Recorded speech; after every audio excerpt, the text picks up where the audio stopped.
Gracias. Buenos días a todos. En una ocasión, en un mitin político en España, el presentador del orador dijo: bueno, no hace falta que presente a este señor tal porque es impresentable.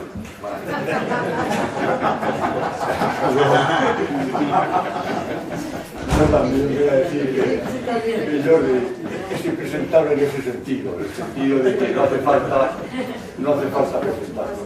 Y especialmente, pues, para el tema del que nos va a hablar, que tiene que ver pues con las garantías procesales, ¿no? Y el tema, porque es un tema que ha trabajado muchísimo durante los últimos años, ¿no? Porque precisamente pues, el proceso, la prueba, la verdad del proceso, etc. Me complace decir que fue alumno mío, y para bien o para mal, espero que sea lo bueno que lo malo de su formación, pues es una satisfacción para mí también pues, tenerlo aquí a mi lado y escuchar de todos modos el protagonista pues, de esta charla es él, y le dejo ya la palabra. Muchas gracias, Rafa. Fue para bien, al menos subjetivamente. Ya el resto que lo juzguen los demás. Es un placer para mí también estar aquí y quiero agradecer especialmente a Antonio García Amado y a Miguel Díaz la amabilidad para que estuvieron conmigo invitándome y soportándome todos estos días. Así que vayan mi agradecimiento por adelantado y a todos ustedes por estar aquí. Yo no voy a hablar de garantismo, lo siento, pero sí de garantías. Es decir, no tanto de la teoría del garantismo, sino de un análisis un poquito más de detalle respecto de algunas garantías, en particular de las garantías procesales y en particular de las garantías procesales en el proceso penal. Aunque, bueno, alguna mención a aspectos colaterales a estos haré en los próximos minutos. Yo creo que es conveniente partir de un pequeño esbozo realmente muy somero de la situación actual, diría que en España, pero probablemente en todos los países de habla hispánica, es decir, en España y en Latinoamérica, respecto de estos temas, que se podría caracterizar probablemente por cuatro notas.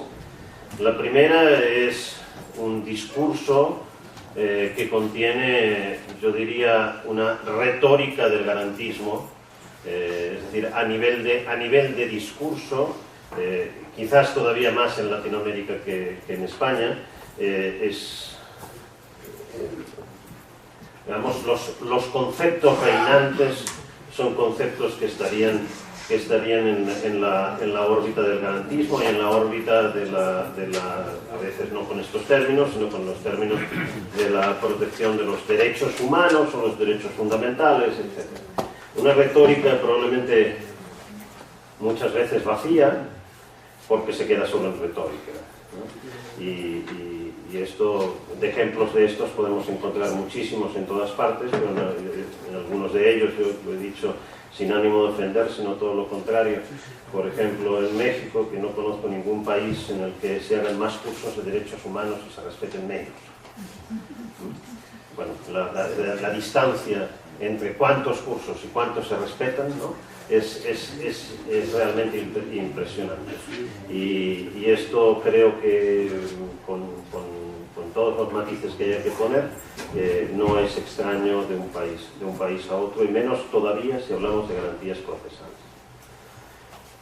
Por otro lado, se da también, segunda característica, en el proceso penal, yo diría, ayer lo decía también Luigi Ferrajoli, un abuso desmesurado, un abuso desbocado de las medidas cautelares y en particular de la prisión preventiva, pero no solo de la prisión preventiva, ¿no? En tercer lugar, unas circunstancias de violación masiva de derechos fundamentales, en lo que no estoy pensando ni solo ni especialmente en la violación de derechos fundamentales vía tortura o cosas por el estilo, que, bueno, desgraciadamente también se dan, pero en muchas ocasiones con mucha menor intensidad, afortunadamente, depende de los países. Si no, estoy pensando fundamentalmente en la intimidad, en el secreto de las comunicaciones, que es algo hoy en día ya, creo a estas alturas, totalmente ilusorio, ¿no? Dejó de ser un derecho mínimamente respetado, y para los que además los remedios jurídicos, las garantías secundarias, en los términos de Luigi, que tenemos en nuestros sistemas, no insistiré sobre esto, son propios de la realidad de 1950, que no tienen nada que ver con la realidad de 2017, y por tanto a día de hoy se han convertido en remedios absolutamente inútiles que solo sirven para tranquilizar algunas conciencias de quien quiere cerrar los ojos. Por otro lado, y cuarta característica, una exacerbación de las garantías procesales, digámoslo así, in itinere, durante el procedimiento, en nombre muchas veces de la presunción de inocencia, pero no solo, y una ausencia total de garantías respecto de las decisiones judiciales. Es decir, un reinado del decisionismo judicial en materia de hechos que me parece totalmente contrario a cualquier procedimiento garantista. Bueno, este es, creo, un panorama bastante pesimista respecto de la situación actual. Añadiría simplemente que en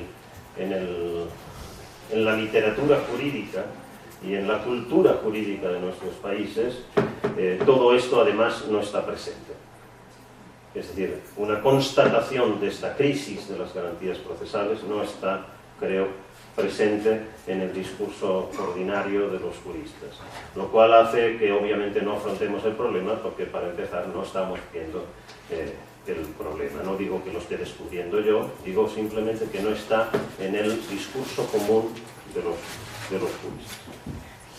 Creo que el punto de partida para cualquier análisis sobre este punto que quiera recolocar el alcance y los fines de las garantías procesales en el proceso penal debe de asumir cuáles son los objetivos o para qué queremos el derecho penal, y subsidiariamente también para qué queremos el proceso penal.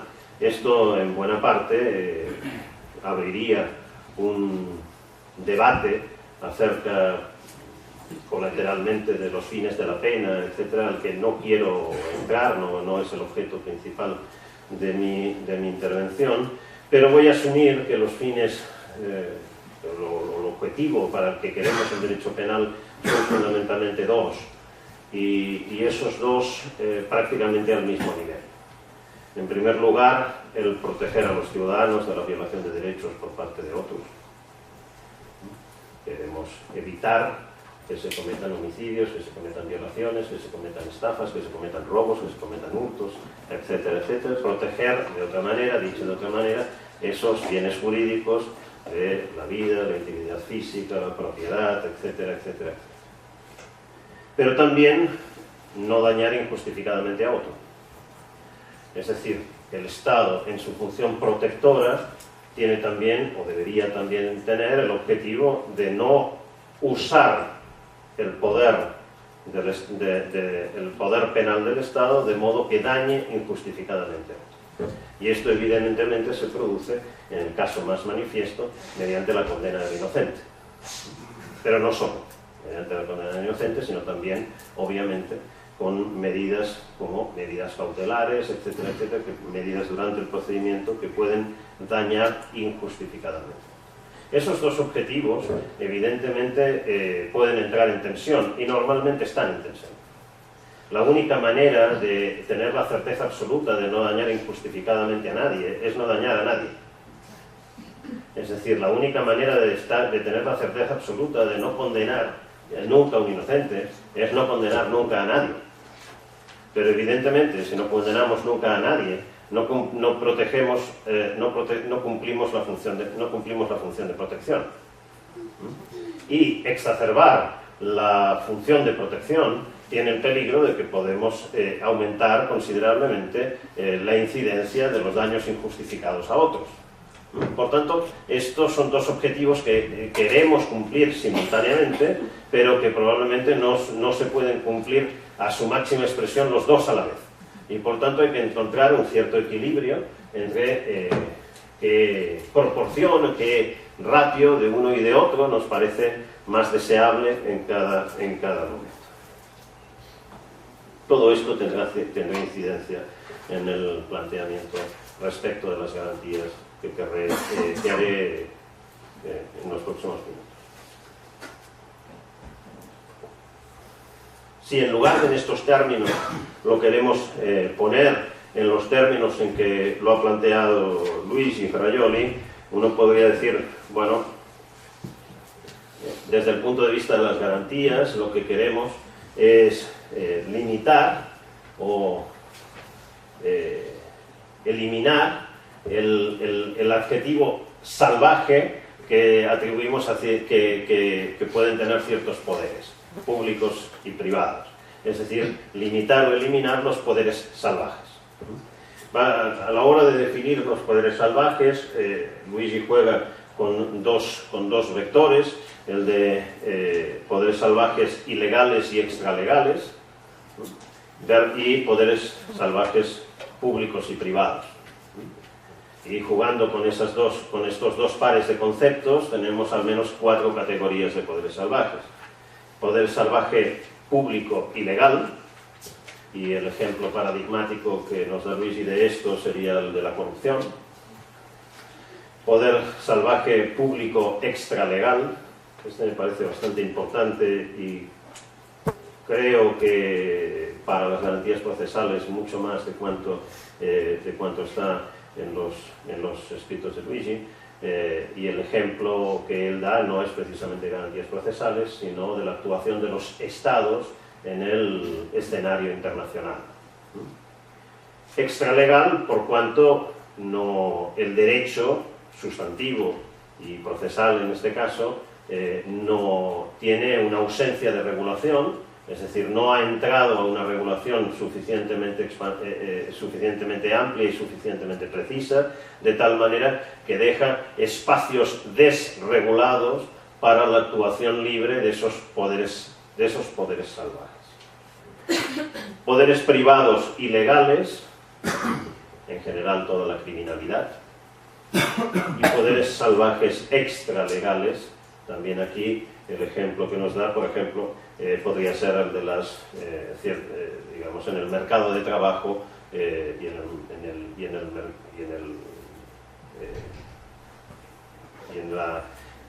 el tráfico económico, el comportamiento de grandes corporaciones y no tan grandes, de grandes corporaciones, aprovechando la desregulación económica para abuso de esos poderes.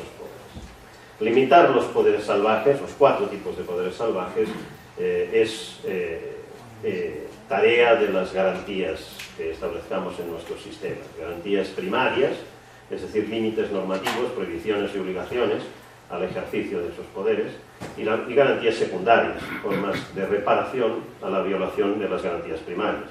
Anulación de actos inválidos en el derecho o la responsabilidad por actos ilícitos, tanto penal como civil, laboral, del tipo que fuera. Bueno, vamos ahora a las garantías procesales. Sin discutir el esquema básico de Luigi, ya he dicho que no quiero hablar de la teoría del garantismo, sino bajar al escenario de las garantías concretas, creo que hay que repensar el mapa de las garantías procesales. No hay que ampliarlo, no hay que reducirlo, hay que refundarlo. Es decir, hay que repensarlo completamente. En algunos casos hay que ampliarlas, en otros casos hay que reducirlas, en otros casos hay que eliminarlas, en otros casos hay que crear garantías que no existen. En ocasiones las garantías son inexistentes hoy en día, otras veces solo son retóricas, otras son inútiles. Y lo que es peor, algunas veces tienen el efecto perverso de liberar poderes salvajes, no de limitarlos. En concreto, en mi opinión, hay que repensar el alcance, como decía, de algunos límites normativos que pueden tener el efecto perverso de liberar poderes salvajes. Daré dos ejemplos de ello. Primero, creo que hay que repensar el alcance de la presunción de inocencia y su relación con la carga de la prueba en situaciones que no corresponden a la clásica situación de protección a través de la presunción de inocencia al ciudadano débil frente al todopoderoso Estado.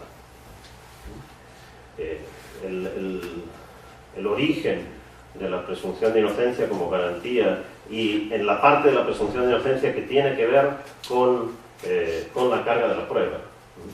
El origen, digo, de la presunción de inocencia como garantía tiene que ver precisamente con esa protección al débil que también ayer mencionaba Luis. Pensamos el proceso penal como el ejercicio de la maquinaria estatal, de la poderosísima maquinaria estatal que ejerce la acusación y además de la maquinaria estatal que ejerce el juicio. Y al otro lado, el ciudadano individual, el ciudadano que en ese juego está absolutamente desequilibrado en negativo, es decir, es el débil con gran diferencia. Bueno, creo que esto es evidente que hoy en día en muchas ocasiones no es así. No es así porque a veces el poder privado de los sometidos a juicio es realmente incluso mucho mayor que el poder del Estado. Pero no solo eso, sino porque en ocasiones el poder que ejercen los sometidos a juicio en realidad es el poder del Estado. Y creo que el caso más claro de esto es el de los procesos por corrupción pública. Por procesos por corrupción pública, donde estamos procesando a personas y estructuras que están en el poder público y que tienen toda la maquinaria del poder público para subvertir la estructura equilibrada de poderes en el proceso. Bueno, un ejemplo de cómo creo que hay que repensar estas cosas tiene que ver, por ejemplo, con la regulación del delito de enriquecimiento ilícito. Esta ha sido muy discutido en muchos países y fundamentalmente, dependiendo de cómo se estructure, cómo se tipifique el delito de enriquecimiento ilícito, se tiende a considerar que hay un grave peligro, cuando no una certeza, de que afecta a la presunción de inocencia y por tanto sería inconstitucional una tipificación del delito de enriquecimiento ilícito que supusiera que, por ejemplo, el funcionario público, que obviamente debería realizar una declaración de bienes al momento de incorporarse al cargo, en un determinado momento durante el ejercicio del cargo se comprueba que tiene unos bienes muy superiores a los que declaró inicialmente y esos bienes no son explicables en función de los ingresos lícitos obtenidos por el funcionario, o al menos de los ingresos lícitos conocidos. No es uniforme la manera en que se ha regulado el delito de enriquecimiento ilícito en distintos países de nuestra órbita cultural, pero en líneas generales supone que en una situación de este tipo se invierte la carga de la prueba y se le dice al funcionario: usted ahora debe de aportar prueba que demuestre el origen lícito de los bienes adicionales que tiene, ¿no? Y si no, vamos a presumir su ilicitud. Bueno, esto evidentemente afecta al modo clásico de entender la carga de la prueba en el proceso penal. Y por tanto, contrario a la presunción de inocencia, y por tanto, inconstitucional. En mi opinión, es contrario a la presunción de inocencia. Y segundo paso, en mi opinión, debe ceder la presunción de inocencia. Es decir, la presunción de inocencia no estaría en la lista de las normas inderrotables de Manolo Díaz.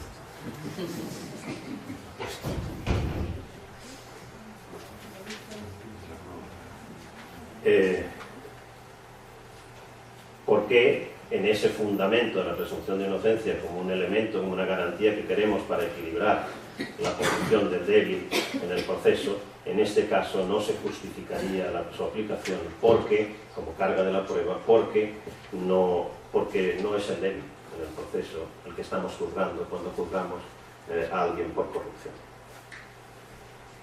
En otros casos la afectación es mucho menor, pero también necesaria, en mi opinión. Hablando de la carga de la prueba, me parece que hay, digamos, una conformación o una caracterización de la carga de la prueba en nuestros sistemas bastante deficiente. Lo que llamamos habitualmente carga de la prueba, en realidad responde a dos preguntas distintas. A la pregunta acerca de quién debe aportar prueba al procedimiento y la pregunta de quién pierde si no hay prueba suficiente. Es decir, si no se alcanza el grado de corroboración necesario para poder considerar probadas las hipótesis que se dirimen en ese procedimiento. Y las dos preguntas, quién debe aportar prueba al procedimiento y quién pierde si no hay prueba suficiente, no necesariamente requieren la misma respuesta. Perfectamente pudiéramos responder atribuyendo a partes distintas cada uno de los sentidos de carga. Un ejemplo civil. Supongamos un caso de negligencia médica, de responsabilidad civil por negligencia médica. ¿Quién pierde si no hay prueba suficiente? El actor. Normalmente el paciente o la familia, si han tenido la desgracia de que el paciente falleció. Pierde si no hay prueba suficiente el actor. ¿Quién debe aportar prueba al procedimiento?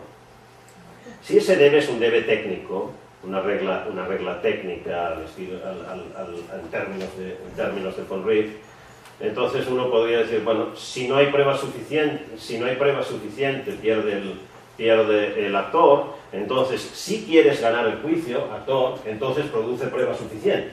Y esa era la carga de la prueba clásica, ¿no?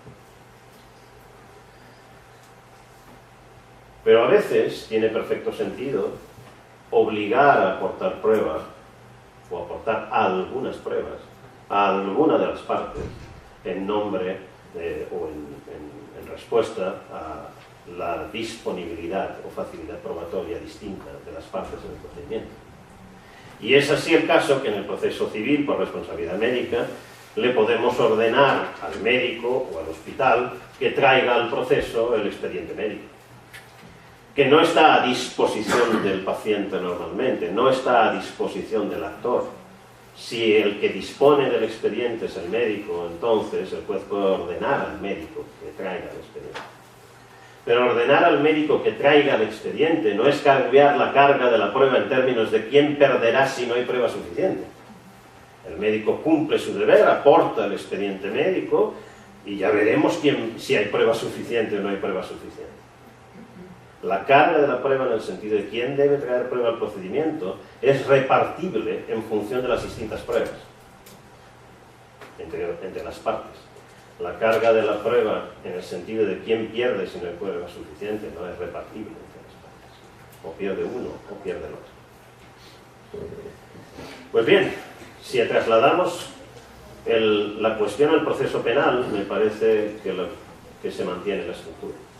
Si este, en lugar de ser un procedimiento de responsabilidad civil por daños, fuera una responsabilidad penal por negligencia médica, creo que perfectamente pudiéramos seguir pidiendo al médico que traiga el expediente. Y no queda afectada la presunción de inocencia en el sentido de la carga de la prueba de quién pierde si no hay prueba suficiente, porque sigue perdiendo la acusación si no hay prueba suficiente. Pero evidentemente queda afectado el llamado derecho a no aportar pruebas contra uno mismo. Creo que es un derecho que en buena parte pudiéramos prescindir de él. Segundo, y vinculado con eso, el alcance del derecho a no declarar o del derecho a no aportar pruebas contra uno mismo. El derecho a no declarar tiene un origen fundamentalmente de protección contra la tortura, que evidentemente creo que hay que mantener. Pero ha ido tomando cuerpo, expandiéndose, hasta límites, en mi opinión, totalmente injustificados. Muestra de ello es la discusión acerca, por ejemplo, de si el imputado o el sometido a juicio tiene derecho no solo a no aportar pruebas como el expediente médico, sino también, y más clásicamente, a no aportar muestras, por ejemplo, muestras de ADN, muestras de sangre, etcétera, que pudieran incriminarlo. En mi opinión, ese derecho no debe ser concedido. Esa garantía no debe ser concedida. Y fundamentalmente no debe ser concedida porque la regla básica en estos aspectos para mí debe ser que no tiene sentido que diseñemos un sistema de garantías que establezca garantías que solo lo son para el culpable. La estructura de garantías las garantías tienen sentido cuando son garantías para el ciudadano con independencia de si es inocente o es culpable, porque al momento en que se las aplicamos no sabemos si es inocente o es culpable. Y por tanto diseñamos una garantía que otorga una protección, un beneficio para todos los ciudadanos sometidos a juicio. Pero cuando la garantía la diseñamos de tal modo que solo protege al que es materialmente culpable, entonces lo único que estamos haciendo es disminuyendo la capacidad del Estado de proteger de la infracción de derechos a los ciudadanos, sin hacerlo en nombre del objetivo de no dañar injustificadamente inocentes. Pedirle a alguien una muestra de saliva no diría que es un daño injustificado a un inocente. Y tampoco me parece que pueda dar lugar a ningún tipo de daño protegible jurídicamente. Pero evidentemente produce un daño al que con esa muestra de saliva pueda incriminarse. Lo que pasa es que ¿para qué queremos el derecho penal si no es para aplicarlo a los que han cometido delitos? Resulta sensato que establezcamos límites al derecho penal en nombre de evitar daños injustificados a inocentes, pero no resulta sensato que establezcamos límites al derecho penal para la persecución de delitos que no impliquen daños injustificados a inocentes. Y por tanto, las garantías que tienen como única protección al genuino, al culpable material, en mi opinión, pueden ser todas ellas suprimidas. Son garantías que en realidad no limitan poderes salvajes, sino que los exacerban. Les dan privilegios a los poderes salvajes. Atan de manos al Estado en la persecución del delito. Por otro lado, hay que repensar también algunas garantías secundarias que, en mi opinión, a día de hoy son inútiles. Ejemplo de ello es la doctrina de la exclusión de la prueba ilícita. La doctrina de la exclusión de la prueba ilícita está armada, como saben ustedes, todos ustedes, y por tanto no haré más que una mención de 30 segundos para no aburrirles sobre cosas que ya saben, bajo el fundamento de que Si el poder del Estado, particularmente la policía, es conocedor de que si obtiene pruebas en violación de derechos fundamentales, supuesto que entendemos la ilicitud como inconstitucionalidad o afectación a derechos fundamentales, que otras veces se entiende de modo más amplio, si obtiene pruebas en violación de derechos fundamentales, no le van a servir de nada, porque no las podrá utilizar en el procedimiento. Es decir, se pretende, mediante la exclusión, una capacidad disuasora del ejercicio ilícito del control a través del poder del Estado, de la violación de derechos fundamentales. Bueno, ya en los años 50 del siglo pasado se publicaron en Estados Unidos estudios empíricos que intentaban mostrar que esa capacidad disuasora en realidad no se producía en absoluto, y en cambio sí se produce una pérdida de información relevante para la divulgación de la verdad muy importante en el procedimiento. Es decir, estamos sacrificando la posibilidad de averiguar la verdad o disminuyendo las probabilidades de averiguar la verdad sin obtener el beneficio fundamental que pretendíamos, que es disuadir al Estado de la violación de derechos fundamentales. No entraré en este asunto, al menos no entraré en este asunto de qué pasaba en 1950. Pero lo que sí puedo decirles es lo que pasa hoy. Todos saben, todos deberíamos ser conscientes al menos, que lo que hoy se produce es una violación masiva de todos nuestros derechos de comunicación, vinculados a la intimidad y a la comunicación, y al secreto de las comunicaciones. Si en cualquier comunicación que corra por el espacio radioeléctrico usamos ciertas palabras o conceptos, será inmediatamente interceptada por sistemas de control de varios países, de varios servicios secretos, de varias policías y de unas cuantas empresas. Basta que busquen un hotel para esta noche para que también tengan unas cuantas ofertas cuando lean el periódico mañana, y encontrarán publicidad acerca de dónde pueden ir, qué otros hoteles en la misma zona y cómo viajar hasta allí, etcétera, etcétera, porque alguien detectó que desde esa IP se buscó esto y entonces le están ofreciendo la publicidad personalizada. Pero obviamente eso supone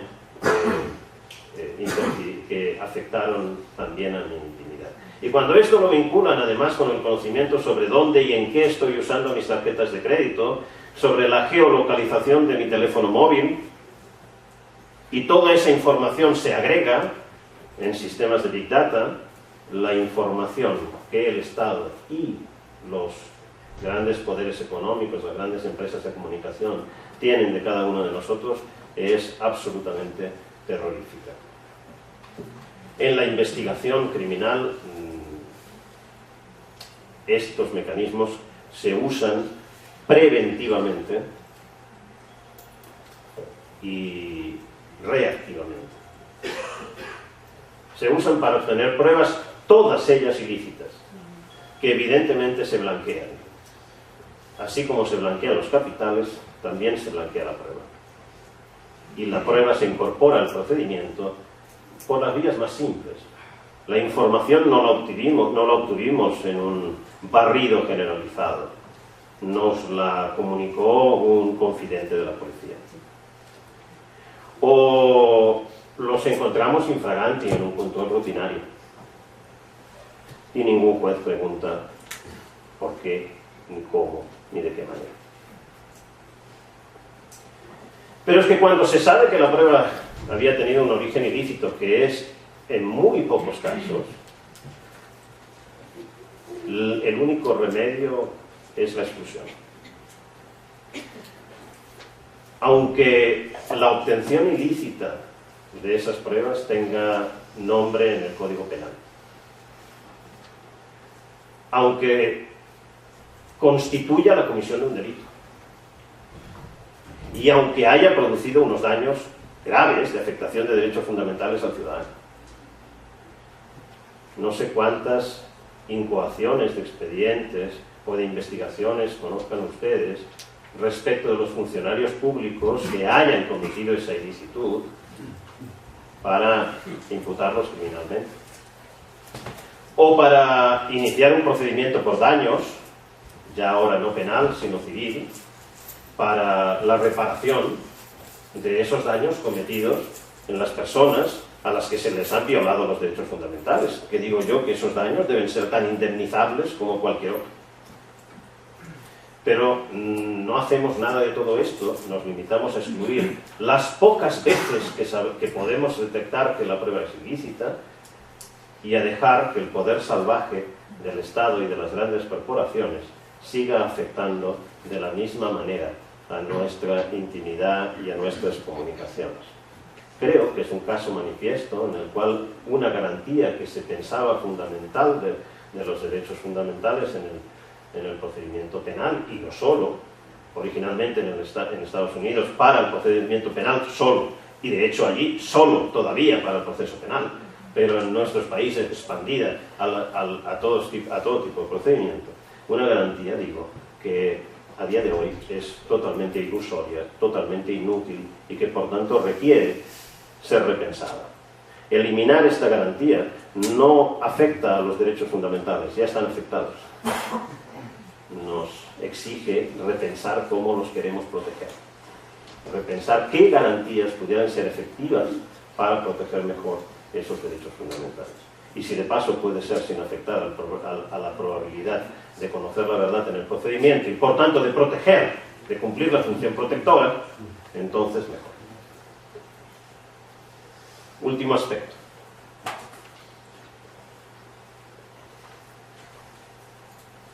Hay que limitar poderes públicos salvajes, extralegales, que hoy, en espacios que hoy están desregulados o con regulaciones extraordinariamente deficientes. Me centraré en dos casos: las condiciones de aplicación y las causales para las medidas cautelares, especialmente la prisión preventiva, y los estándares de prueba. Dice el artículo 503 de la Ley de Enjuiciamiento Criminal Española que para decretar la prisión provisional serán necesarias las circunstancias siguientes, más allá de que esto después tengamos que, además, determinar si se dan algunas de las causales de peligro de fuga, de reincidencia o de destrucción de pruebas que se establecen. Pero previamente a esto hay que determinar lo siguiente: que aparezcan en la causa motivos bastantes para creer responsable criminalmente del delito a la persona contra quien se haya de dictar el auto de prisión. Es decir, la condición de aplicación de la medida provisional prisión preventiva depende de que haya motivos bastantes para creer. ¿Y cuándo hay motivos bastantes para creer? Cuando el juez le parezca. Es decir, poder salvaje, decisionismo judicial. No tenemos criterios para poder determinar si la decisión judicial, en este caso, respecto de la adopción de una medida cautelar, de una prisión preventiva, es correcta o incorrecta. Porque depende de una consideración totalmente subjetiva por parte del juez, de que estime que haya motivos bastantes para creer. Y claro, algunos son muy crédulos y otros muy poco crédulos. Algunos creen fácilmente y otros creen menos fácilmente. Y respecto de algunos imputados se cree más fácilmente que respecto de otros. Sea por género, por raza, por clase social, es decir, por todos los motivos de prejuicios que se puedan llegar a tener. Incluso a algunos no se les impone prisión preventiva porque sabemos que han tenido muy buena educación.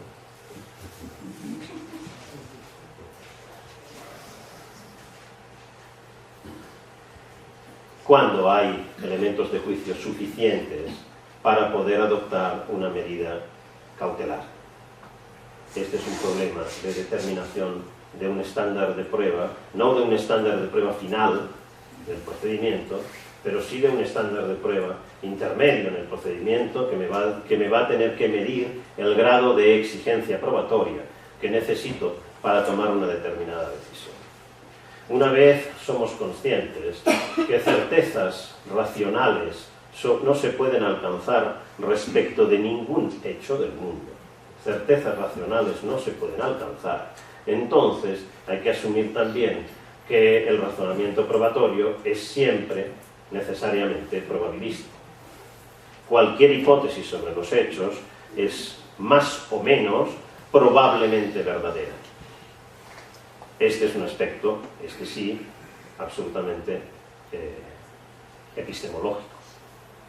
Pero no es epistemológico, sino político, sino valorativo, decidir con qué grado de probabilidad o con qué grado de corroboración de una hipótesis nos vamos a conformar para tomar una determinada decisión, para aceptarla como probada en el procedimiento.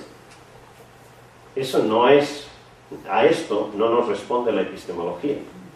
A esto nos tiene que responder una valoración política acerca de la ratio de errores de uno y otro tipo que estamos dispuestos a tener.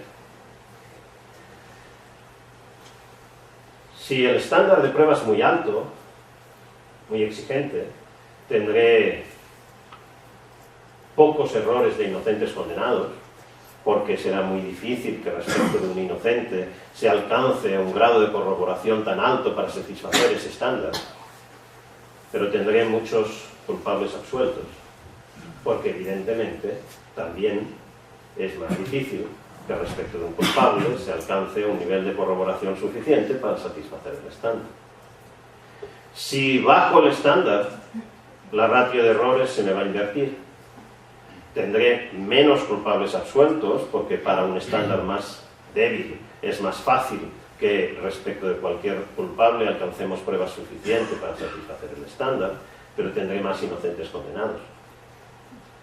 ¿Qué ratio de errores de un tipo y de otro queremos tener en nuestra sociedad hoy, en este momento? ¿Y respecto de qué delitos? Porque la cuestión no es qué estándares de prueba para el proceso penal. Un estándar de prueba para el proceso penal probablemente no es lo mismo. La ratio de errores que estamos, el reparto de la ratio de errores que estamos dispuestos a soportar cuando la consecuencia del proceso penal es una sanción pecuniaria, que cuando la consecuencia para el proceso penal son 20 años de cárcel. Pero tampoco probablemente es lo mismo en función de las dificultades probatorias de unos y otros tipos de casos. No de uno y otro caso individual, sino de unos y otros tipos de casos. Si establecemos para el delito de violación el estándar de prueba que para el robo de bicicletas, probablemente no vamos a condenar casi nunca por violación. Simplemente porque es un tipo de delito que, tal como está definido, tiene importantísimas dificultades, conlleva importantísimas dificultades probatorias. Si establecemos para ese tipo de delitos un estándar muy alto, la ratio de condenas va a ser muy baja. La práctica procesal parece indicar, aunque nunca se declara así en las sentencias, la práctica procesal parece indicar que los motivos bastantes para creer cuando se trata de violaciones para los jueces son bastante más débiles que cuando se trata de robos de bicicletas.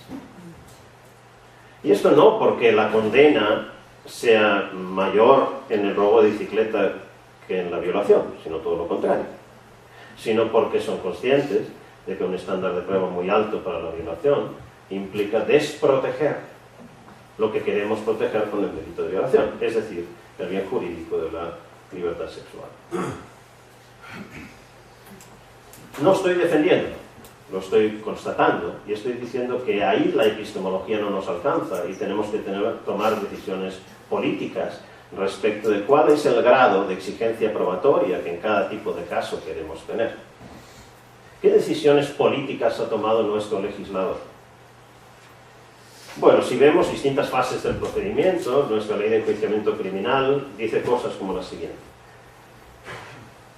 para el sobreseimiento provisional. Procederá el sobreseimiento provisional cuando resulte del sumario haberse cometido un delito y no haya motivos suficientes para acusar a determinado o determinadas personas como autores, cómplices o encubridores. Y no haya motivos suficientes. ¿Y cuándo son suficientes? Cuando al juez le parezca. Procedimiento abreviado, apertura de juicio oral, artículo 790.6, párrafo. Solicitada la apertura de juicio oral por el Ministerio Fiscal o la acusación particular, el juez de instrucción la acordará, salvo que estimare que concurre el supuesto del número 2 del artículo 637 de esta ley o que no existen indicios racionales de criminalidad contra el acusado, en cuyo caso acordará el sobreseimiento que corresponda. O que no existen indicios racionales de criminalidad. ¿Ninguno? O otra vez, que no haya indicios suficientes. ¿Cuándo son suficientes? Y si vamos a la sentencia, el artículo 741, párrafo primero, bien conocido por todos, dice que el tribunal, apreciando según su conciencia las pruebas practicadas en el juicio, las razones expuestas por la acusación y la defensa y lo manifestado por los mismos procesados, dictará sentencia dentro del término fijado por esta ley. Es decir, el tribunal, apreciando según su conciencia las pruebas practicadas, hará lo que estime pertinente. Es decir, lo que el juez le parezca. En mi opinión, se trata de situaciones claras en las que el legislador ha abdicado de regular los niveles de exigencia probatoria, ha abdicado de tomar decisiones políticas acerca del grado de exigencia probatoria, es decir, del estándar de prueba que debe requerirse para cada una de las decisiones judiciales durante el procedimiento, y ha dejado a los jueces que cada uno, según su ideología, su voluntad, su credibilidad o grado de ser crédulos, como se tenga que decir, pues cada uno haga lo que le parezca. Pero claro, esto es grave, porque recuperemos la presunción de inocencia, que tantas veces se ha escrito que es la piedra angular del procedimiento penal, que es el principio fundamental a través del cual se estructura todo el procedimiento penal, y otra vez la retórica del garantismo puesta en toda su dimensión. Pero al final, al ciudadano le decimos, bueno, usted tiene derecho a ser declarado inocente, salvo que haya prueba de su culpabilidad. Y el ciudadano le pregunta a su abogado, oiga, ¿y cuándo hay prueba suficiente de mi culpabilidad? Y el abogado le tiene que contestar cuando el juez le parezca. Claro, ese derecho es un derecho frente a quién. Así como mi derecho a cobrar las vacaciones es un derecho frente a la empresa, el derecho a la presunción de inocencia, como regla de juicio ahora, no como carga de prueba, es un derecho frente al juez. El obligado es el juez. El juez está obligado a absolver, salvo que haya prueba suficiente de la culpabilidad. Pero esa obligación resulta que depende de que a él le parezca. Es como si mi derecho a cobrar las vacaciones dependiera de que al empresario le parezca. Si mi derecho a cobrar las vacaciones dependiera de que al empresario le parezca, entonces, genuinamente, no podríamos hablar de un derecho. Y si el derecho a la presunción de inocencia depende de que al juez le parezca, entonces, genuinamente, no podemos decir que como regla de juicio en este país tenemos presunción de inocencia. Lo que no parece poca cosa. Es decir, hemos estructurado muchas garantías in itinere durante el procedimiento, no todas útiles, algunas ya perfectamente inútiles, otras que solo protegen a los que no deberíamos proteger, es decir, a los poderes salvajes. Pero en todo caso nos hemos preocupado por establecer muchas garantías in itinere durante el procedimiento, dejando, en cambio, absolutamente desregulado, en nombre de la libérrima, que no libre, valoración de la prueba, totalmente desregulado el campo de la decisión judicial sobre los hechos, dejando entonces en manos de un poder público salvaje, extralegal, esa decisión. Muchas gracias.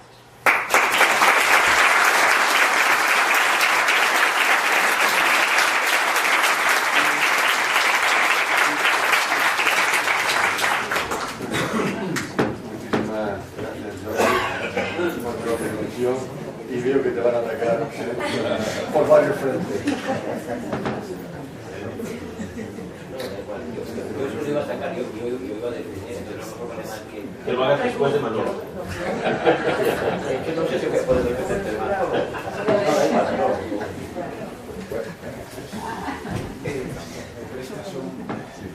Está cerrado.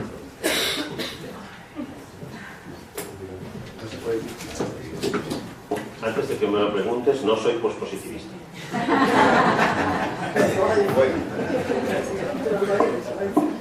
No, yo ahora que venía aquí en el coche con Jordi y en broma, al final le dije, bueno Jordi, hoy, además, 7 de julio, San Fermín, será el día que aprovecharás para abjurar de tu positivismo jurídico y decir que efectivamente has dejado de serlo.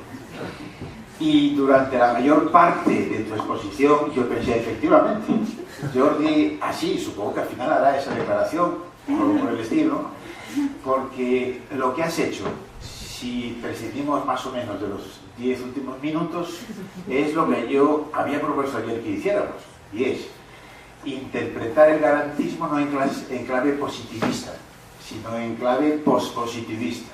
Te recuerdo que yo quería decir, no veamos el derecho penal, no puede ser únicamente un conjunto de normas, de reglas, hay que meter los principios, los valores. Segundo, no podemos separar tajantemente, como han pretendido los positivistas, el derecho y la moral, sino que las cuestiones importantes hay juicios de tipo moral. Y en tercer lugar, el papel de los jueces no puede ser meramente cognoscitivo. Y entonces, para mi alegría, yo he ido viendo que era justamente lo que hacías. O sea, al final es como si hubiese entrado ahí un viento genovés. Digamos, el Jordi pospositivista se nos convierte en un decisionista.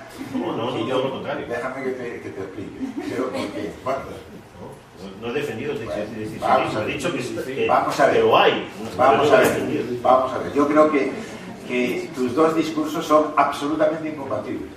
Es una contradicción manifiesta.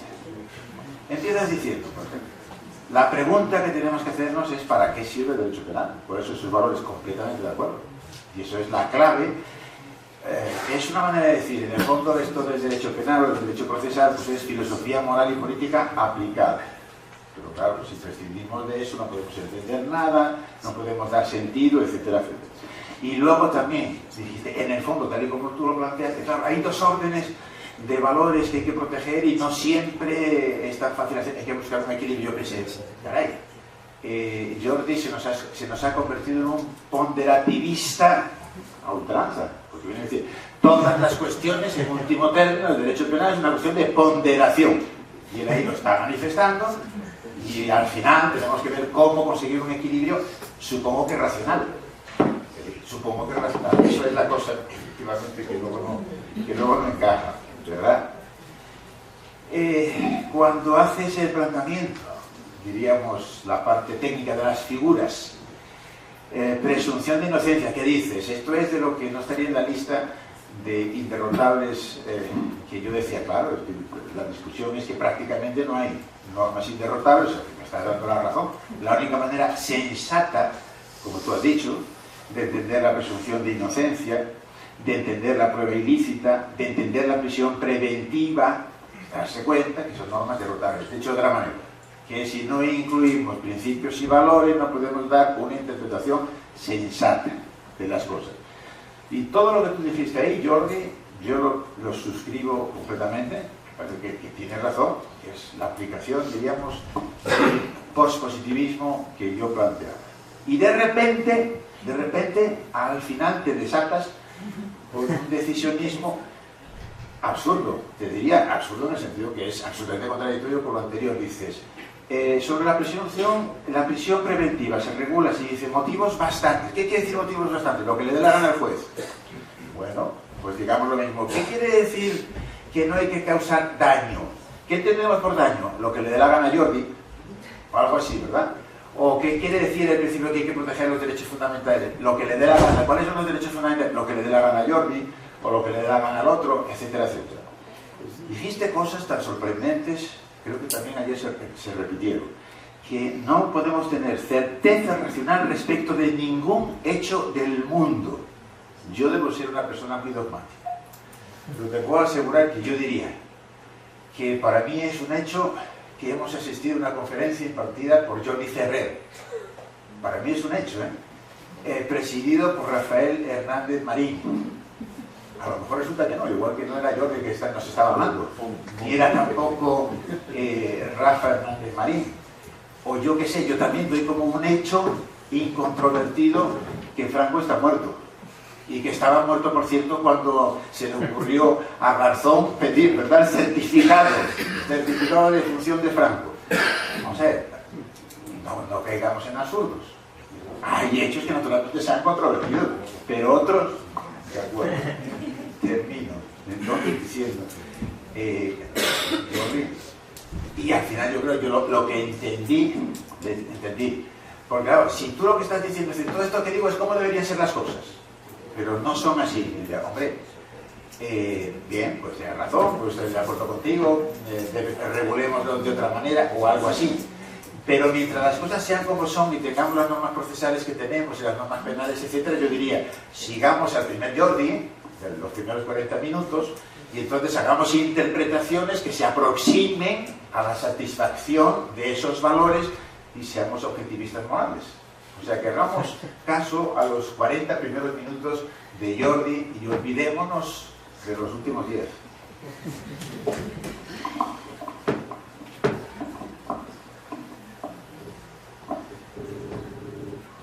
Que el derecho es expresión de la política y de valores, no conozco a ningún positivista que lo haya negado jamás.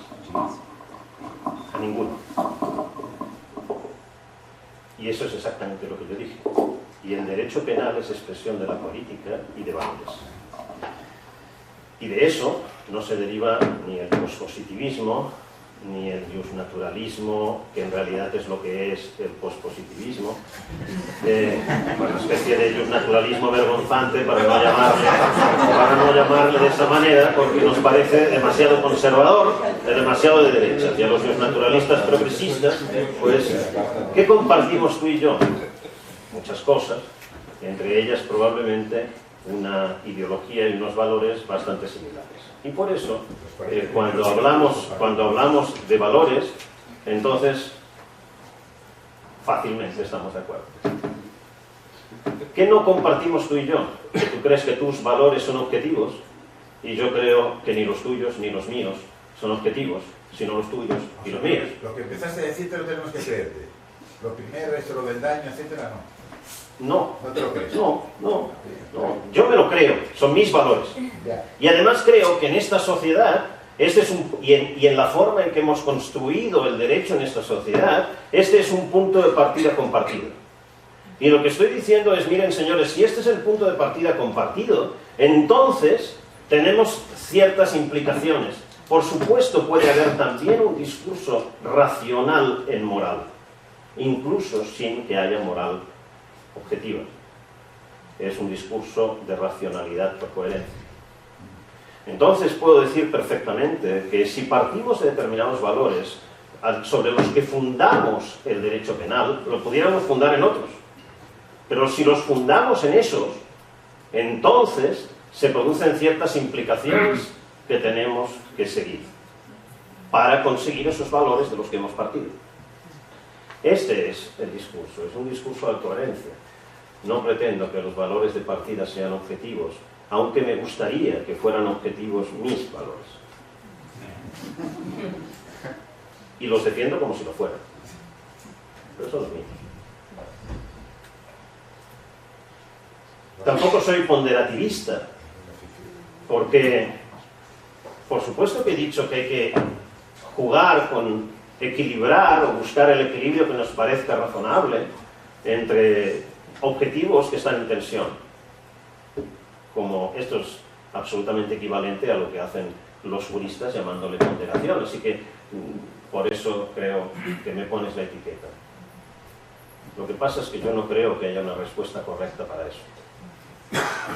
Sino que estoy diciendo que como sociedad tenemos que adoptar decisiones políticas y por tanto no objetivas, no moral objetiva, decisiones políticas acerca de cuál es el equilibrio que nos parece razonable en cada momento y lugar y dada cada circunstancia social respecto de la consecución de esos dos objetivos. Pero si es una decisión política, y ahí hay otro valor de partida, que si lo comparten conmigo sigamos adelante, y si no lo comparten conmigo pues les expreso mis preferencias. Si es una decisión política, creo que la debemos de tomar entre todos y no la debe tomar el juez.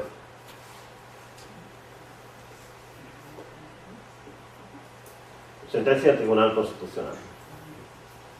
Estaba en cuestión si se había violado la presunción de inocencia de un imputado en la condena en sentencia por parte de la audiencia provincial, ahora no recuerdo de cuál de ellas. El caso era un caso de un pequeño tráfico de drogas. En primera instancia, con las pruebas aportadas por la Fiscalía, el juez considera que no hay prueba suficiente de la culpabilidad y en consecuencia la absuelve. Con las mismas pruebas, después del recurso de la Fiscalía, la Audiencia Provincial estima que sí hay pruebas suficientes y le condena. Ahora recurre la defensa, que llega en amparo al Tribunal Constitucional y dice: oiga, se ha violado la presunción de inocencia, porque se ha condenado a mi defendido sin pruebas suficientes. Es decir, no había pruebas suficientes para derrotar la presunción de inocencia y, por tanto, se violó la presunción y el derecho a la presunción de inocencia.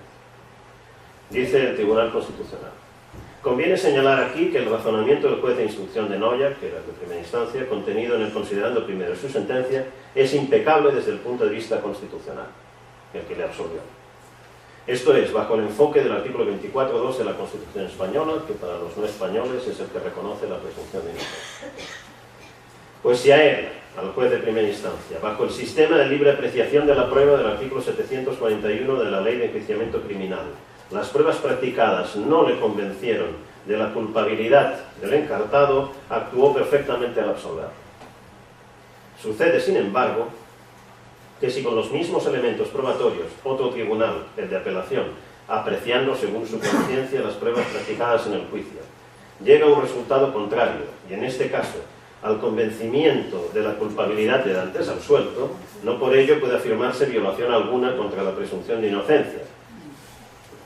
Así las cosas, no puede hablarse de vulneración de la presunción de inocencia, sino de una discrepancia en la valoración de la prueba hecha por dos órganos judiciales, igualmente libres para valorar en conciencia, con el resultado de que entre ambas valoraciones ha de imponerse la del Tribunal de Apelación. Es decir, manda más. Ese es el principio de autoridad que a ti te gustaba ayer, o anteayer, ya no recuerdo. Pero en todo caso, yo digo, entonces lo que me está diciendo es, mire, cada juez ha valorado en conciencia, y valorando en conciencia los dos hacen perfectamente bien, aunque con las mismas pruebas uno absuelve y otro condena. Si esto no es decisionismo judicial, a mí que me lo expliquen. No estoy defendiendo el decisionismo judicial, estoy diciendo que esto es decisionismo judicial y que para evitarlo necesitamos estándares de juego. Y hasta aquí mi respuesta.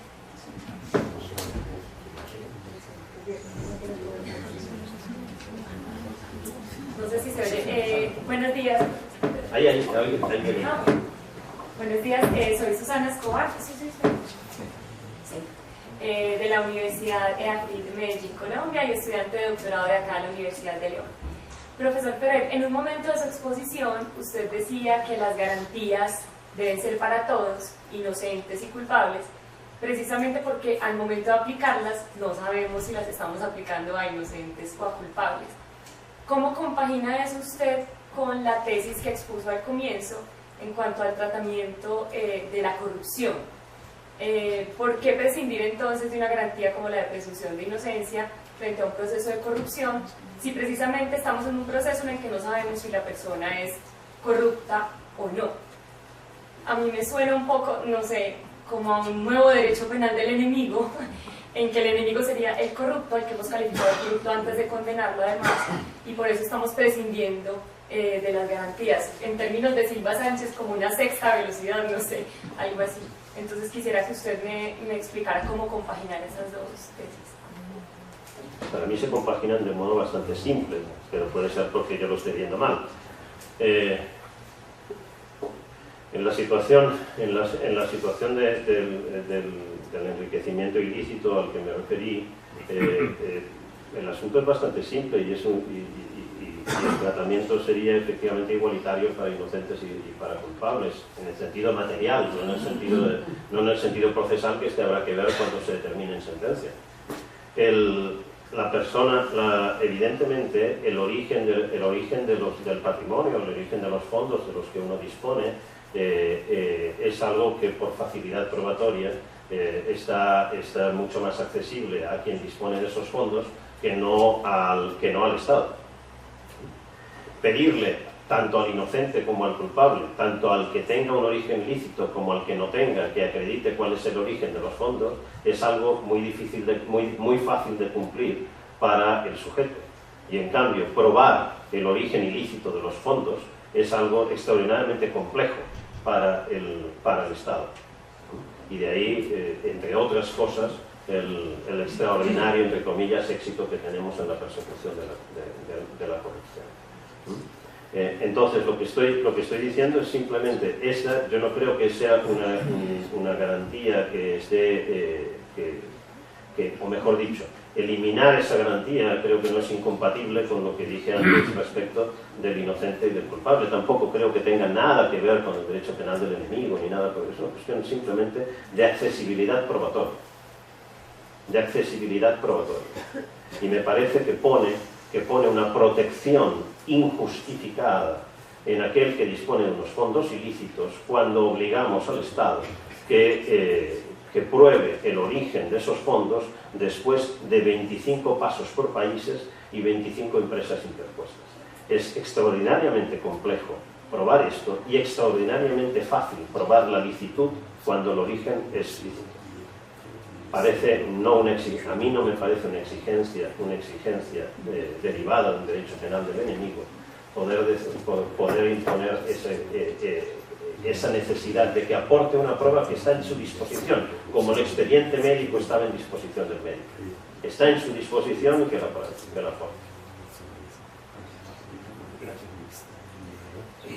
Bueno, yo con toda rapidez quiero manifestar un entusiasmo y hacer una pregunta, una genuina pregunta. No, creo que es la cosa de arriba lo que... Digo que quiero... No, hablo aquí. Digo que quiero manifestar el entusiasmo y hacer una pregunta. Todo ello en 3 segundos. Yo de corazón te felicito y no es retórica porque a mí hay algo que verdaderamente me encanta, que es que los de filosofía del derecho sepamos derecho, apliquemos nuestras técnicas al derecho y seamos útiles para el derecho. Por cierto, yo estoy seguro que aquí no habrán venido a oírte a ti y a otros de los compañeros los que puedan predicar lo mismo. Habrá docenas de procesalistas aquí, me imagino, dispuestos a ver cómo se puede hablar de lo suyo maravillosamente, aportando fundamentos y aportando argumentos. La segunda cosa de la felicitación, que va muy rápido, es la valentía. Creo que otra función del académico, y si me apura una décima más del filósofo del derecho, es la valentía para rozar tabúes, como se diga. Es decir, y el caso de la presunción de inocencia me parece clarísimo, y la pregunta de Susana Escobar además pone el dedo en la llaga. Pero cuando ciertos principios, ideas, ahora no es falta hablando de una respuesta técnica, se convierten en poco menos que en innombrables, si no es para la loa, pues empieza a haber un cultivo religioso de la ciencia jurídica. A mí lo que has dicho de la presunción de inocencia me parece tremendamente arriesgado, hay que pensarlo, y yo creo que comparto la idea de fondo, pero tiene mucho valor decirlo. Porque el 90%, ahora con juicio gratuito, me disculpan todos, ¿qué digo el 90? El 98%, que no, el 99,9% de los penalistas y procesalistas españoles y de todo el mundo, y de cualquier mundo, no se atreverían ni siquiera plantear la hipótesis que tú has planteado por miedo a que el cielo cayera sobre sus cabezas o por miedo a granjearse la ojeriza permanente de sus colegas. Por tanto, olé, Jordi, qué orgulloso estoy de que por este seminario año tras año pasen filósofos del derecho que saben derecho y que además se atreven a plantear hipótesis. Bueno, dicho esto, que tenía que decirlo porque me sale del alma. Tengo una pregunta sencilla y que 20 segundos. Tú, en el final de tu intervención nos has acreditado, mostrado estupendamente cómo hay un problema por la indefinición de los estándares probatorios que maneja el juez en momentos cruciales y cómo estamos con esa indefinición de tales estándares abocados a la subjetividad del juez o al manejo puramente político. Mi pregunta es esta.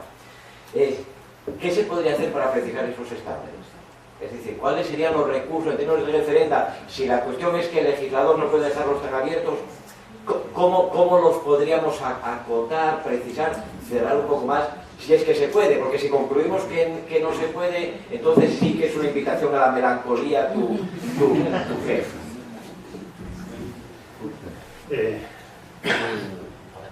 Una cuestión simplemente respecto a la primera parte de tu intervención. Gracias por los elogios, de esto no diré nada, pero es curioso ese miedo a que te caiga al cielo, porque esto ha hecho compatible, y otra vez tiene que ver con esa retórica a la que me refería al inicio de mi ponencia. Ha hecho compatible que nos parezca un tabú intocable la presunción de inocencia en su aspecto de carga de prueba. Por cierto, no en su aspecto de regla de trato procesal, donde la sacrificamos abiertamente con prisiones preventivas generalizadas. Y en cambio no en su aspecto de regla de juicio, es decir, de indubio pro reo, de delimitación del dubio compatible con la condena, ¿no? Es decir, nivel de exigencia y por tanto esa función como genuina presunción, es decir, debe ser absuelto salvo que haya prueba suficiente. Y entonces esa función de regla de juicio ahí también fracasa estrictosamente. Entonces, de pronto, la presunción de inocencia es un tabú, pero solo para algunas cosas. Y para otras, en realidad, es un papel con el que tenemos tirado en la papelera sin ningún remordimiento de conciencia. Yo propongo que tenemos que recuperar el papel de la papelera y tomarlo como derecho en serio, y que, en cambio, allá donde es tabú, tenemos que revisar su alcance. Por tanto, reequilibrar esa relación entre los dos objetivos de los que partía inicialmente. Sobre tu pregunta es corta, pero la respuesta exige otra ponencia. Invítame el año que viene y os cuento. Yo creo que es posible. Lo que pasa que puedo solo apuntar algo. Michele Tarufo y yo estamos trabajando hace un tiempo en un libro sobre estándares de prueba, donde intentamos mostrar cómo se pueden definir los estándares de prueba de otra manera, o mejor dicho, cómo se pueden definir, porque no están, ¿no? El Tribunal Constitucional Español se sacó de la manga el más allá de todo lo razonable, de forma más reciente que esa sentencia que leí, que no está en ningún lugar. Pero bueno, ahora la presunción de inocencia exige el más allá de todo lo razonable. La Corte Suprema norteamericana dice que la razonabilidad de la duda es autoevidente y que solo a través de la íntima convicción de cada uno de los miembros del jurado se puede determinar. Es decir, más allá de toda duda razonable e íntima convicción es lo mismo, si no tenemos criterios de razonabilidad de la duda, lo cual obviamente nos pone otra vez en la situación de definir estándares de prueba. Supongamos que en lugar del artículo 741 de la Ley de Enjuiciamiento Criminal, ese párrafo primero lamentable, tuviéramos algo como lo siguiente. Pero solo un ejemplo.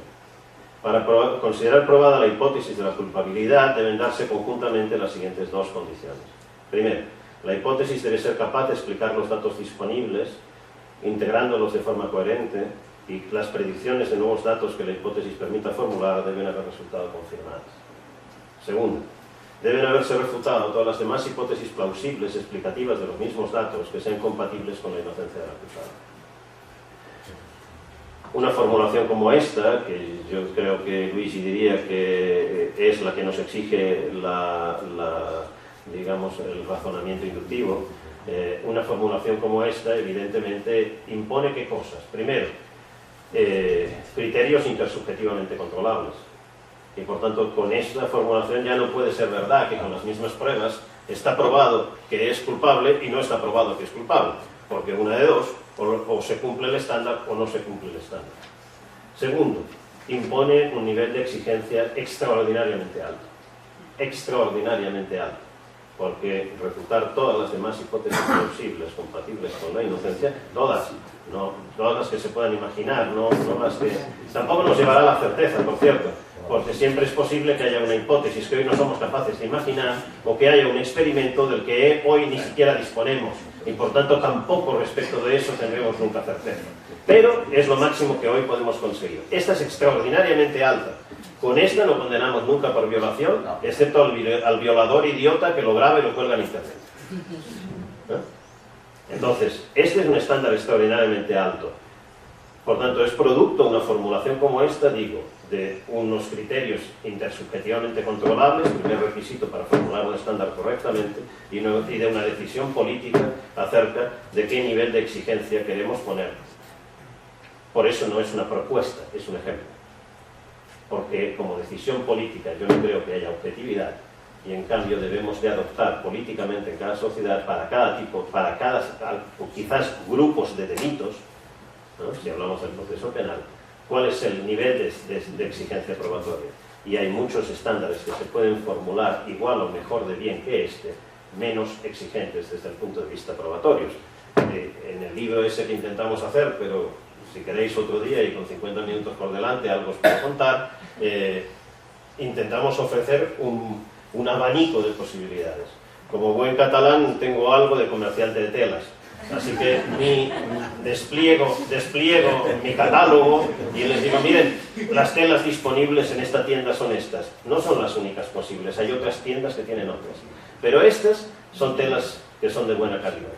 Eso es lo que pretendemos hacer, ofreciendo distintas posibles formulaciones que puedan servir también para distintos momentos procesales de estándares de prueba bien formulados, intersubjetivamente controlables, que eviten el decisionismo judicial. En la segunda parte de la respuesta de Jordi ha fornito una definición, Jordi, de prueba suficiente. La misma definición que ho formulato Acércate al micrófono. Es decir, que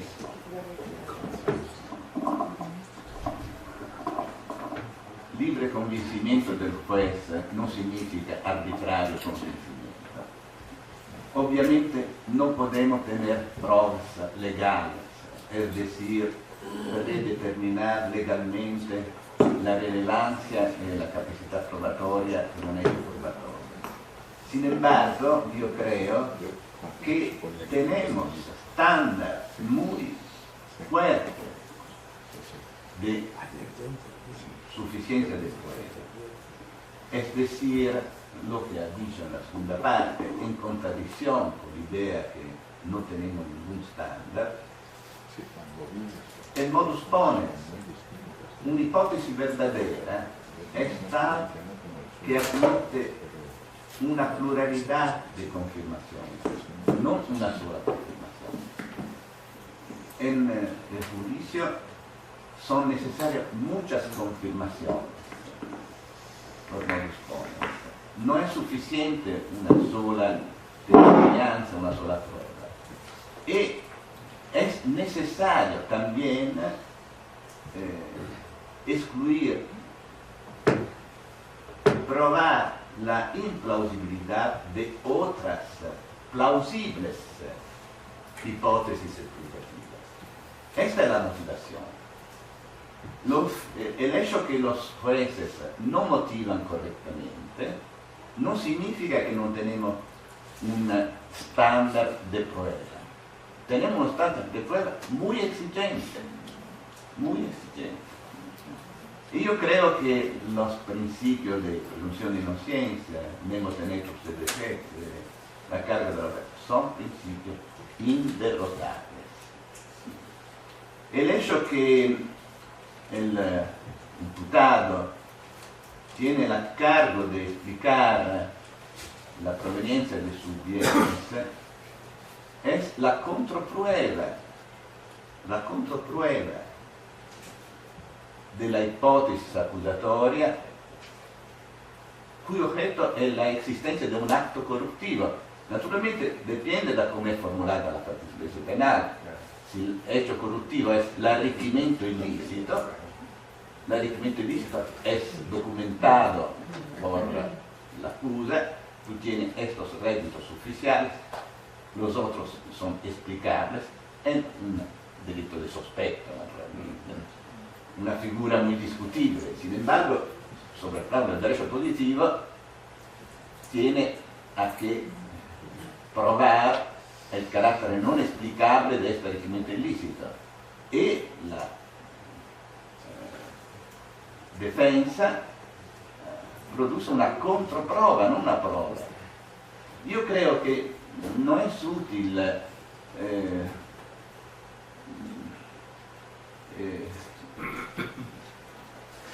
discutir sobre estos principios son inderrotables, en otra manera son reglas.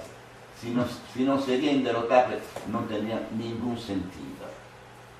La derrotabilidad de reglas de estos significaría la posibilidad de cualquier arbitrio. Las pruebas ilícitas también, si no excluimos del proceso la prueba ilícita, autorizamos pruebas ilícitas. Naturalmente con el peligro de una denuncia de una participación penal que no siempre existe y sobre todo no es a la portata de la mayor parte de los imputados. Así, yo creo que las garantías tienen dei costi, ¿cómo se dice? Costos. El costo de la dificultad o tal vez la imposibilidad de la condanna por la imposibilidad de obtener pruebas. Ma esto no es un costo necesario. La alternativa es el colapso de estas garantías. No es hipotizar una regla que es derrotable a juicio de quién, a juicio del juez, a juicio del fiscal. Esto significaría una inconsistencia de este principio, que creo significaría la falta de sentido del principio.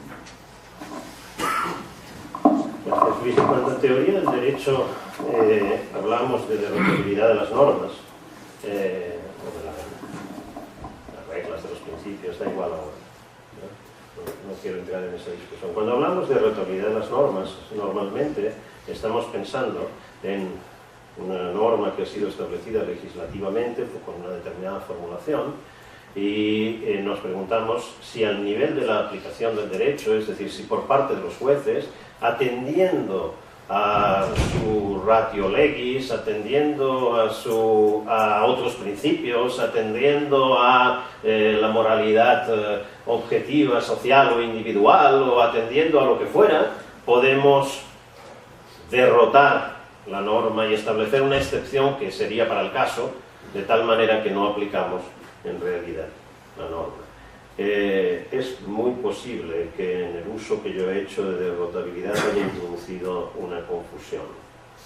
Yo no estaba pensando en absoluto en esto. Yo estoy pensando en todo momento en el diseño procesal y por tanto estoy pensando en la decisión legislativa, no en la decisión judicial, en cómo diseñamos legislativamente las garantías.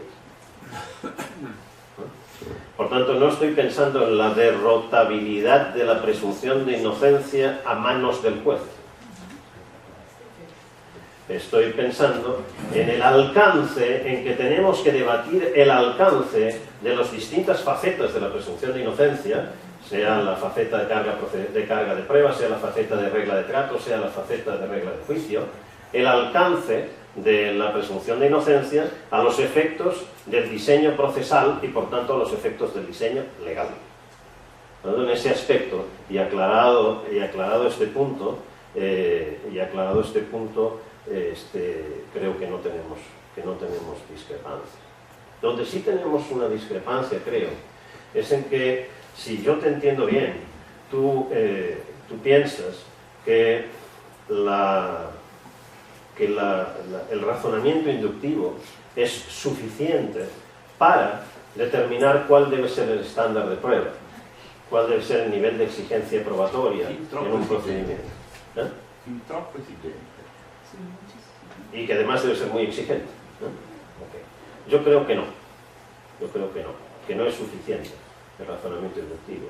Y por eso creo que el fundamento, además del garantismo, no puede ser solo epistemológico.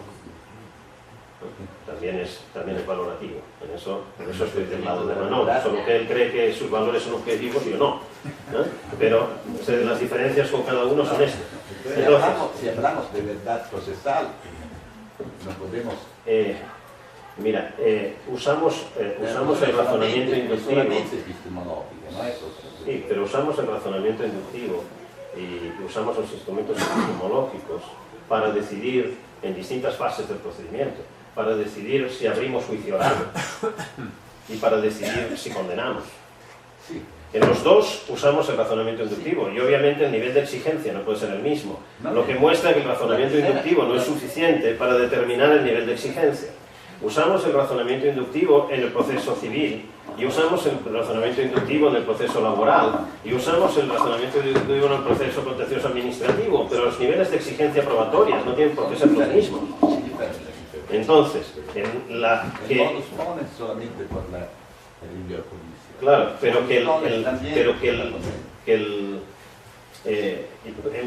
mi opinión, el razonamiento inductivo es el método con el cual razonamos. Pero el umbral de exigencia probatoria no me lo indica el método, me lo indican las decisiones políticas que tomamos acerca del riesgo de error de un tipo de... Esa es la cuestión. Sí, me dejas un segundo. Yo no, debería ser el moderador quien te deje.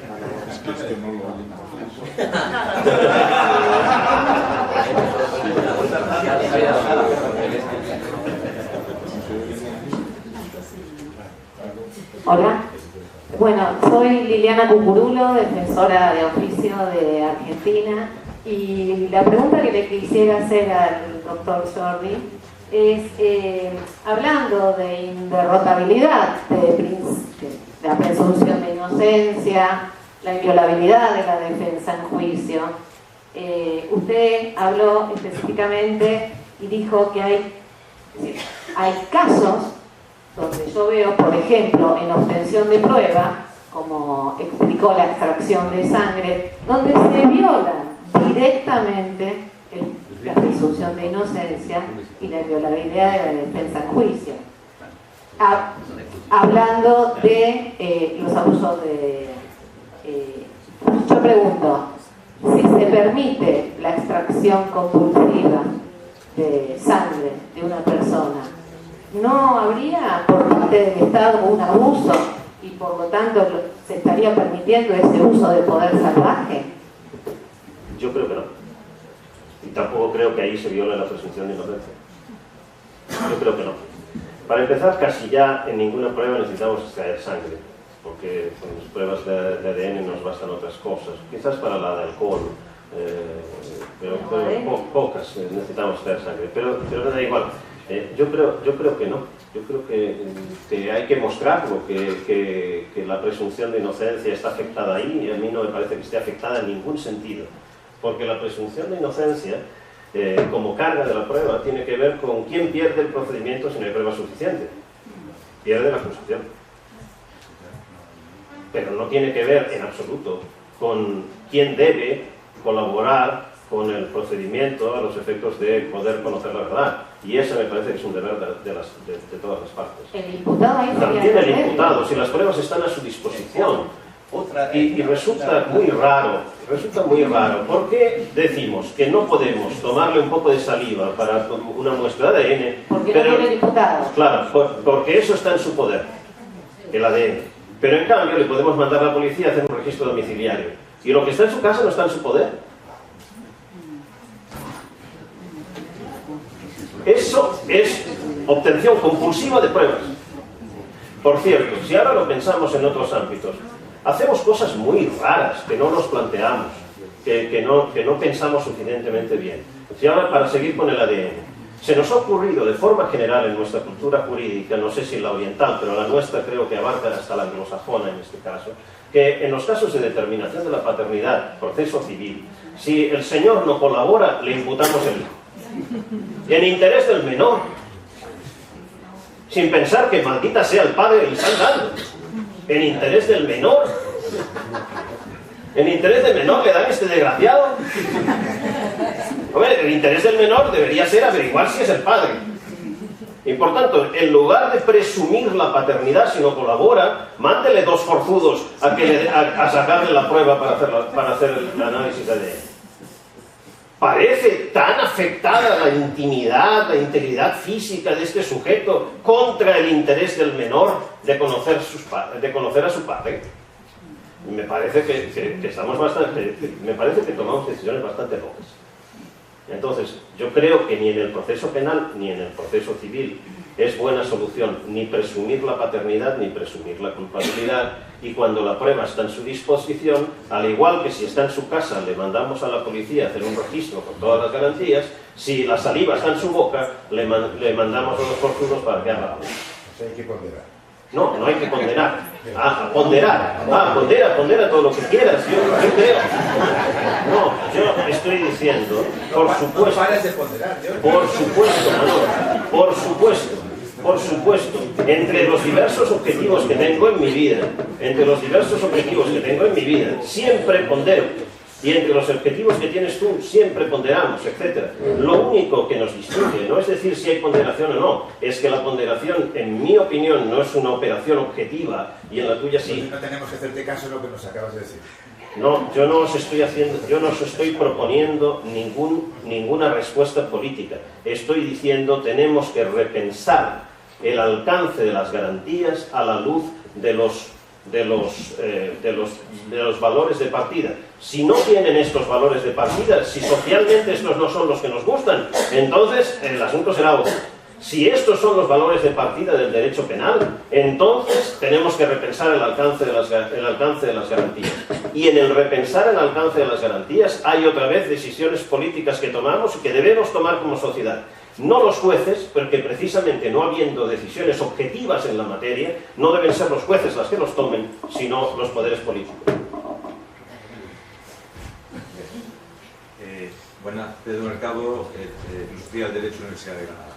Felicidades, Jordi, por la ponencia, y simplemente yo comparto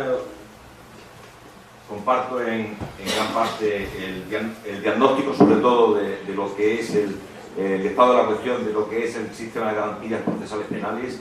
Creo que efectivamente ha lugar a ese ejercicio realista que tú has hecho de bajar a ver cómo es el sistema en acción y los efectos que puede provocar. Pero mi pregunta muy concreta es simplemente preguntar tu opinión, porque además me interesa de alguien que ha conocido y que es experto en temas de prueba, que es la irrupción, que creo que es otro fenómeno que queda por describir, la irrupción tanto normativa como de facto de instituciones como el acuerdo en el proceso penal, es decir, la importación del plea bargain, como una institución que, tanto normativa como de facto, está irrumpiendo como una realidad efectiva dentro de nuestro proceso penal, y que casa mal, evidentemente, con una función cognoscitiva del proceso penal, de comprobación, de averiguación de la verdad, al menos en la concepción... La segunda cosa que dijiste es plea bargaining y después. No, es decir, los acuerdos dentro intraprocesales como poner fin al proceso. Era simplemente ver, conocer tu opinión sobre su justificación, su compatibilidad en un sistema, al menos en nuestro Estado constitucional de Derecho, que tiene mucho más que ver con la tradición garantista del proceso penal como comprobación y averiguación de la ley. Gracias, Pedro. Hay en tu pregunta dos aspectos que merecen, en mi opinión, respuestas muy distintas. El primer aspecto es valorativo, político, y es si estamos dispuestos a tener, si queremos tener un diseño en el que el derecho penal esté, digamos, a disposición de las partes, o queremos tener un diseño en el cual el derecho penal sea indisponible por las partes. Y evidentemente la pregunta se podría concretar después en cada tipo de delito. ¿Okay? Esta es una cuestión de preferencia valorativa, de preferencia política. No tengo respuesta. Tengo respuesta respecto a qué prefiero yo. Pero yo prefiero un sistema de políticas públicas en el derecho penal y no de acuerdos de las partes.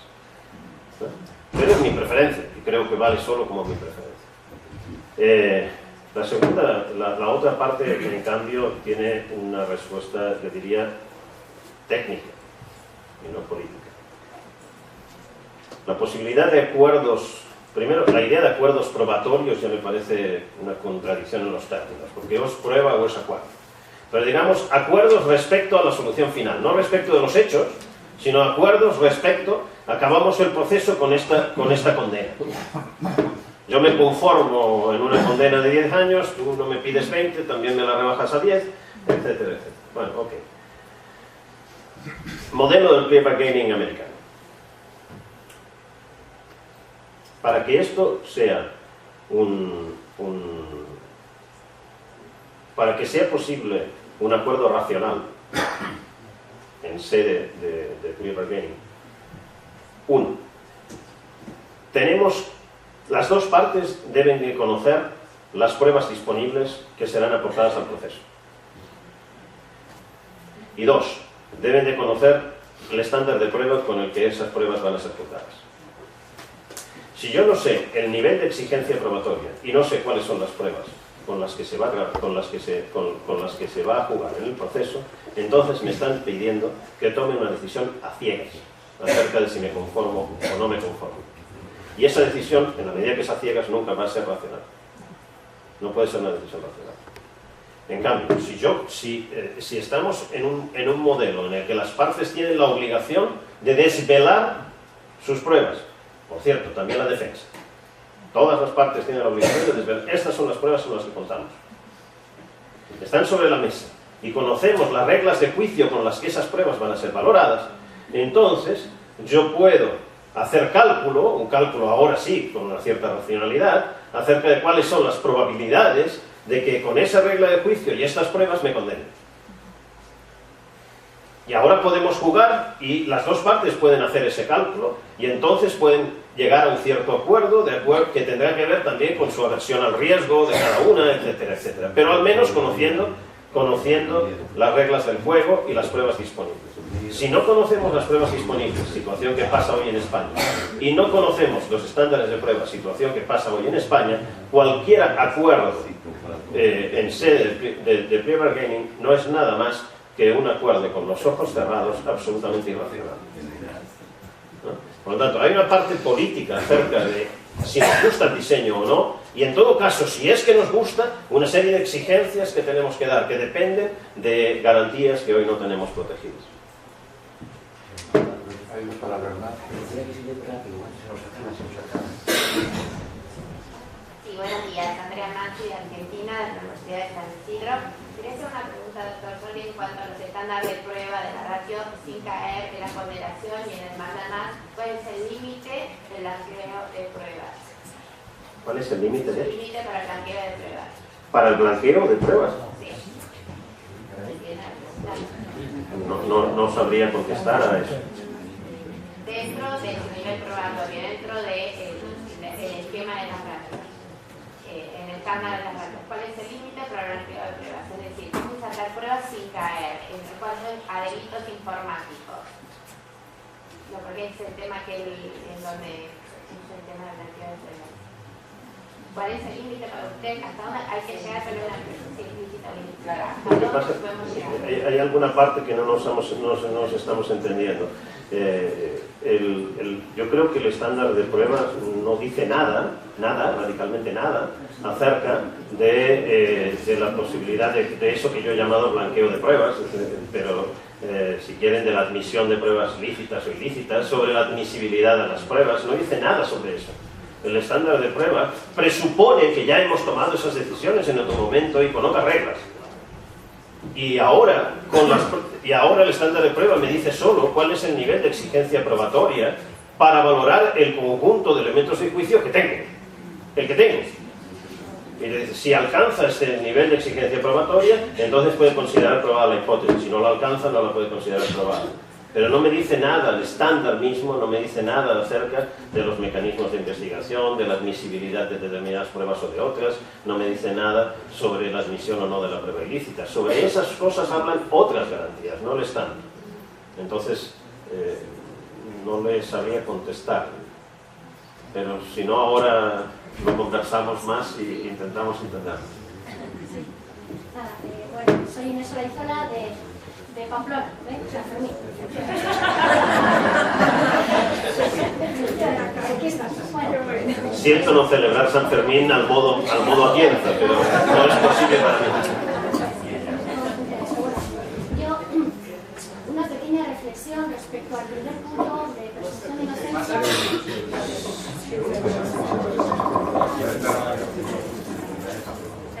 Nada, una pequeña reflexión sobre el primer punto, presunción de inocencia, la relación con la corrupción y finalmente el delito de enriquecimiento ilícito.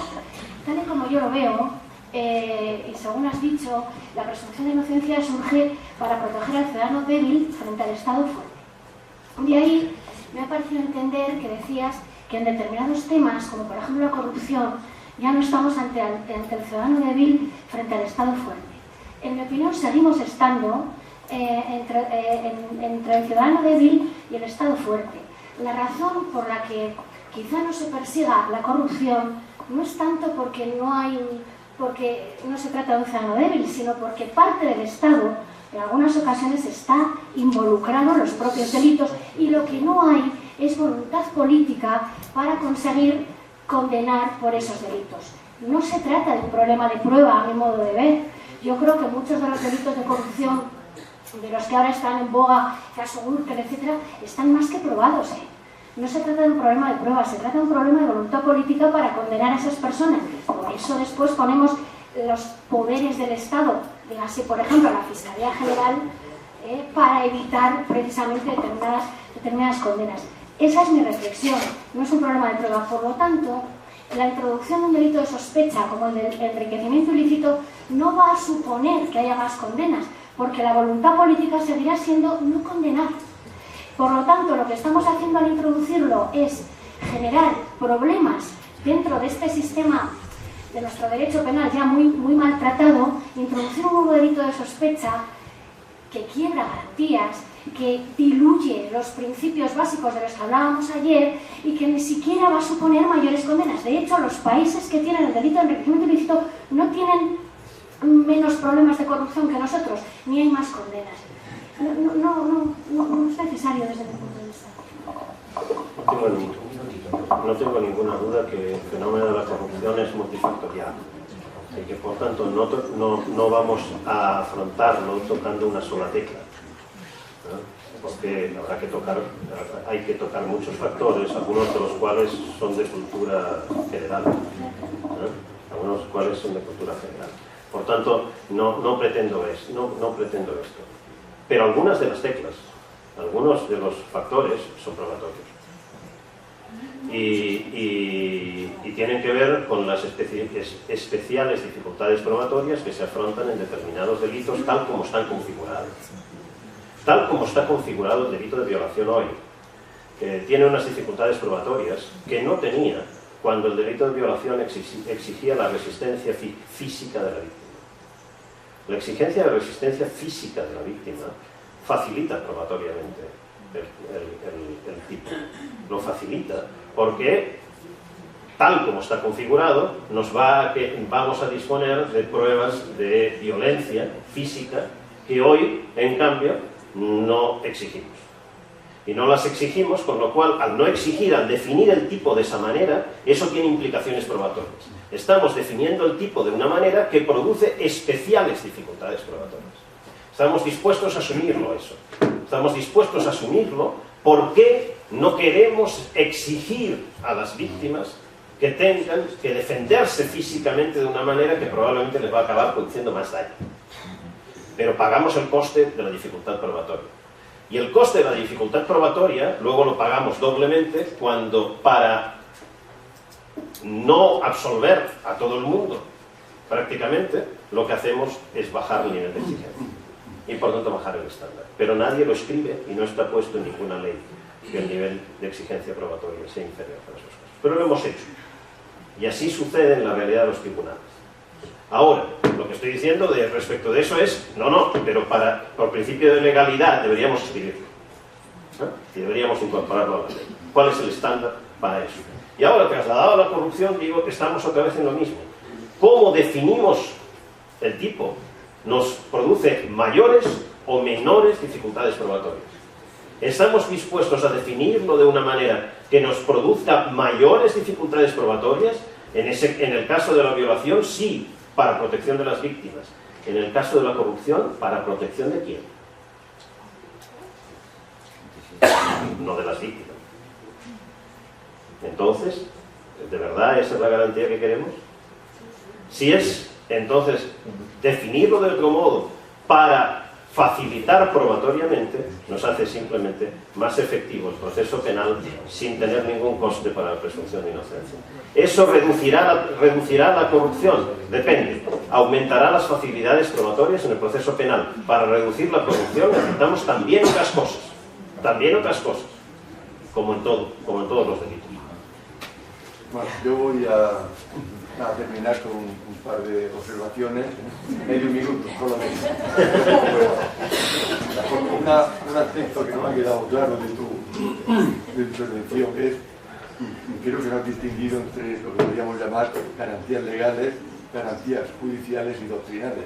Es decir, aquellas que establece la ley, aquellas que después se inventa, sean no legales, y aquellas que la doctrina profunda.